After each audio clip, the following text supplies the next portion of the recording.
Morning दोस्तों, स्वागत है आपका यूनिक एजुकेशन के ऑनलाइन चैनल पर।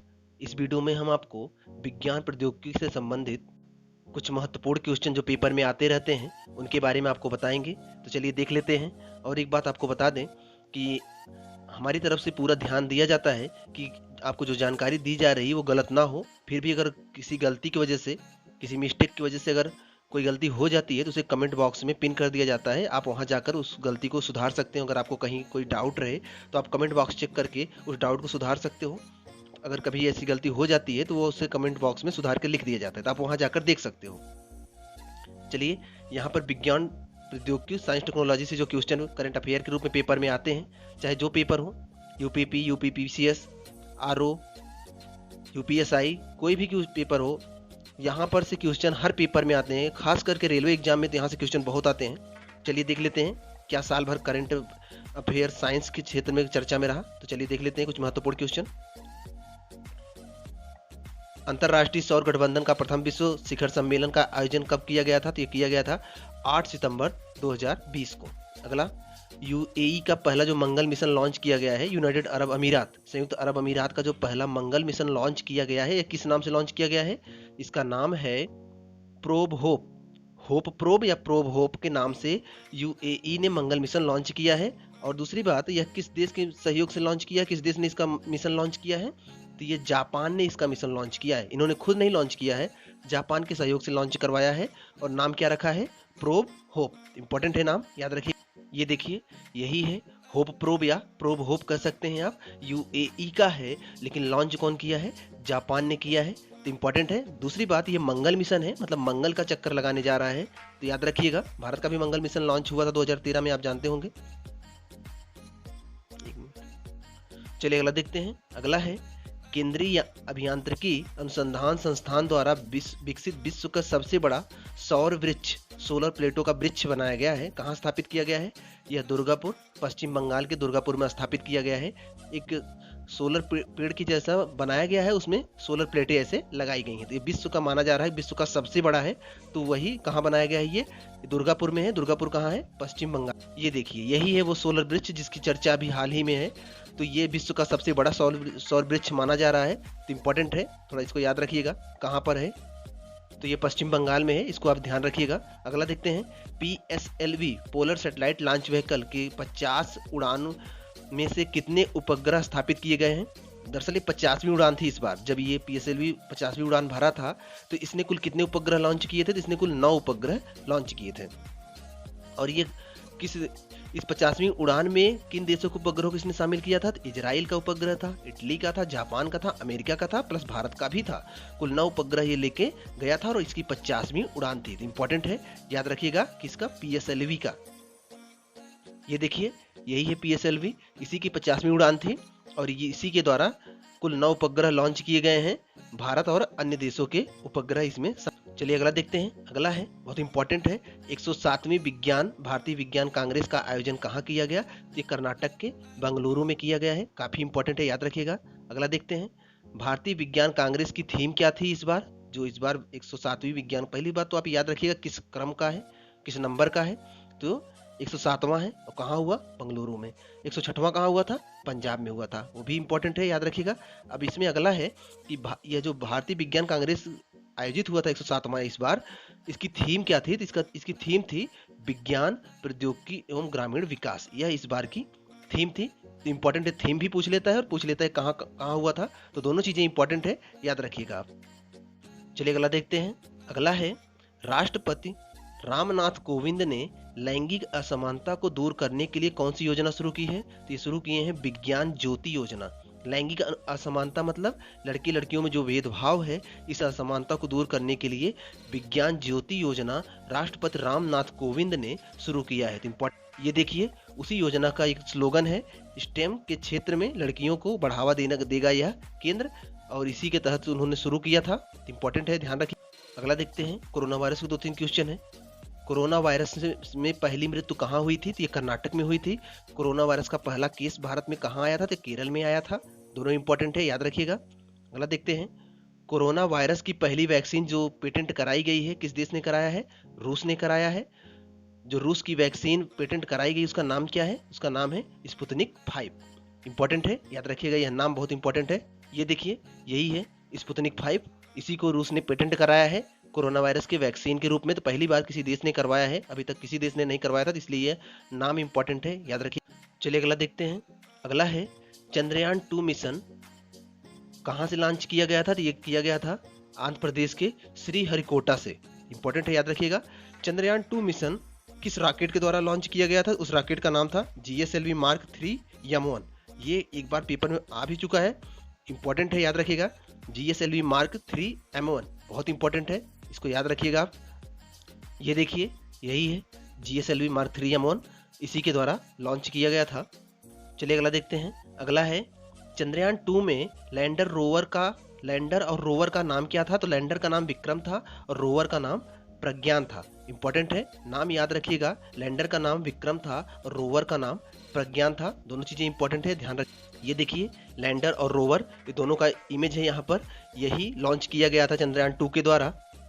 चलिए अगला देखते हैं। अगला है 2020 में विश्व के सबसे तेज सुपर कंप्यूटर किस देश का है? तो वो है जापान। 2020 का जो विश्व का सबसे तेज सुपर कंप्यूटर है, सबसे तेजी से चलने वाला सुपर कंप्यूटर है, वो है जापान का। दूसरा, इस सुपर कंप्यूटर का नाम क्या है? इस सुपर कंप्यूटर का नाम फुगाकू है। इंपॉर्टेंट है, याद रखिएगा, फुगाकू नाम है इसका। ये देखिए, यही है जापान का फुगाकू सुपर कंप्यूटर, जो विश्व का सबसे तेज चलने वाला सुपर कंप्यूटर है। इंपॉर्टेंट है।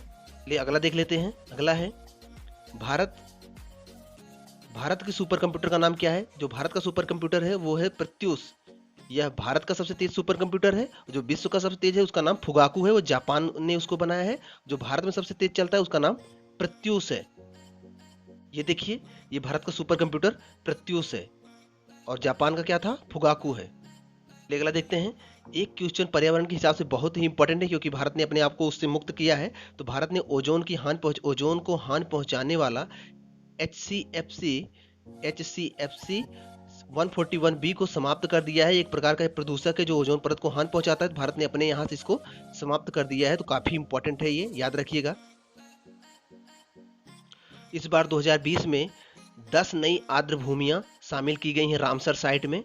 रामसर साइट क्या होते हैं? विश्व के आर्द्र भूमियों का एक समूह है। उसमें भारत की इस बार 10 नई आर्द्र भूमियां शामिल की गई हैं, जिसमें सबसे ज्यादा उत्तर प्रदेश से शामिल हुई थी। तो इंपॉर्टेंट है, इसको याद रखिएगा आप। ये देखिए, ये जो 10 शामिल हुए हैं, इसमें उत्तर प्रदेश से 6 हैं। ये देखिए, अब उत्तर प्रदेश से 6 हैं और महाराष्ट्र से 1 है, पंजाब से 3 है। तो कुल मिलाकर 10 आर्द्र भूमियां इस बार रामसर साइट में शामिल की गई, जिसमें सबसे ज्यादा यूपी से हैं, तो याद रखिएगा। और अगर क्वेश्चन आए कि वर्तमान में रामसर सूची में भारत की ओर से कितनी भूमियों को शामिल किया गया है, कितनी आर्द्र भूमियां हो गई हैं? तो कुल 37 हो गई हैं। इंपॉर्टेंट है, याद रखिएगा, कुल 37 आर्द्र भूमियां रामसर साइट में शामिल की गई हैं। अगला देखते हैं। भारत में कचरा मुक्त शहरों में किस शहर को पहला स्थान दिया गया है? मतलब कचरा मुक्त, यहाँ थोड़ी मिस्टेक हो गई। कचरा मुक्त शहरों में किस शहर को पहला स्थान दिया गया है?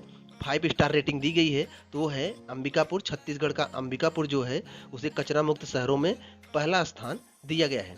अगला देखते हैं। कोलंबो समझौता किससे संबंधित है?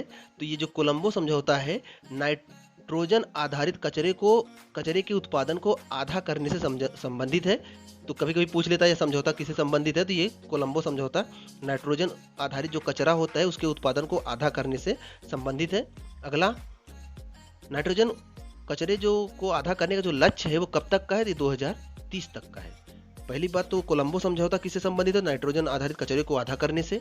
दूसरा, इसका लक्ष्य कब तक रखा गया, मतलब कब तक हम एकदम खत्म आधा कर देंगे, तो ये 2030 तक का है। अगला है, किस देश से राफेल विमान भारत में मंगाए गए हैं? तो वो फ्रांस से मंगाए गए हैं। इंपॉर्टेंट है। अगला है, कितने राफेल विमानों का समझौता हुआ है और कितने आए हैं? तो कुल 36 विमानों का समझौता हुआ था। कुल की 36 विमान भारत में आएंगे, जिनमें से 5 आ चुके हैं। इंपॉर्टेंट है, याद रखिएगा। देखिए, यही है राफेल विमान जो फ्रांस से मंगाया गया है भारत में। इंपॉर्टेंट है, याद रखिएगा आप इसको। अगला देखते हैं।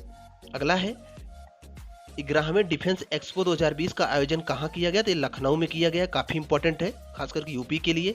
डिफेंस एक्सपो 2020 की थीम क्या थी? तो ये है भारत एक उभरता रक्षा विनिर्माण। ये इस बार की थीम थी और आयोजित कहाँ हुआ? लखनऊ में हुआ है। चलिए अगला देखते हैं। अगला है, अमेरिका के किस कंपनी ने विश्व में सबसे ज्यादा हथियार का उत्पादन किया है? पहला स्थान प्राप्त किया हथियार बनाने में, तो वो है लॉकहीड मार्टिन कंपनी कॉर्पोरेशन। ये अमेरिका की है। विश्व में सबसे ज्यादा हथियार इस बार इसी ने बनाया है। किस महिला ने अकेले विश्व में सबसे ज्यादा दिन तक अंतरिक्ष में बिताए हैं, रिकॉर्ड बनाया है? तो वो है क्रिस्टीना कोच, 289 दिन। इंपॉर्टेंट है, याद रखिएगा। 289 दिन का रिकॉर्ड बनाए हैं क्रिस्टीना। ये देखिए, यही है क्रिस्टीना कोच, 289 दिन तक अंतरिक्ष में रहकर विश्व रिकॉर्ड बनाए हैं। अगला क्वेश्चन है, इसके पहले यह रिकॉर्ड किसके पास था? तो ये था पेगी विटसन के पास। उनका शायद 288 के आसपास था। तो पेगी विटसन के पास यह रिकॉर्ड था।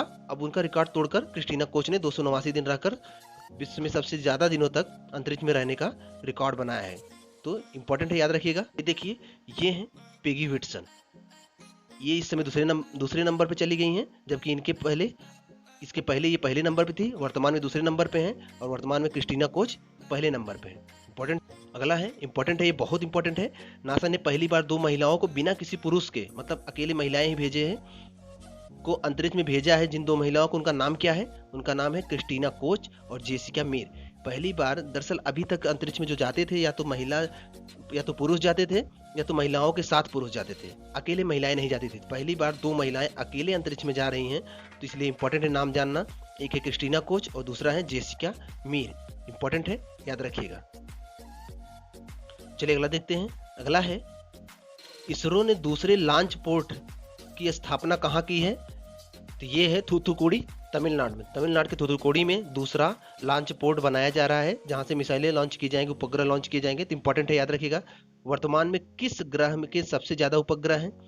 तो अभी तक बृहस्पति के सबसे ज्यादा उपग्रह थे, लेकिन वर्तमान में शनि के सबसे ज्यादा उपग्रह हैं। इंपॉर्टेंट है, याद रखिएगा। शनि के सबसे ज्यादा उपग्रह वर्तमान में, अगर बात शनि की जाए, सौरमंडल में शनि का जो घनत्व है सबसे कम है। शनि का घनत्व इतना कम है कि अगर इसे पानी में रख दिया जाए तो पानी में डूबेगा नहीं, पानी में तैरेगा। और बृहस्पति के बाद सबसे तेजी से अपने अक्ष पे घूमने वाला ग्रह शनि है। इंपॉर्टेंट है, याद रखिए।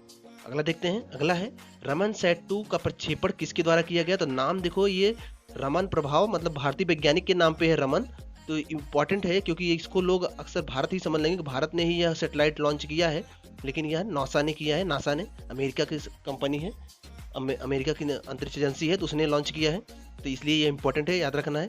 अगला है, नवजात शिशुओं में आनुवांशिक रोगों से निपटने के लिए केंद्र ने कौन सी योजना शुरू की है? तो इस योजना का नाम है उम्मीद योजना।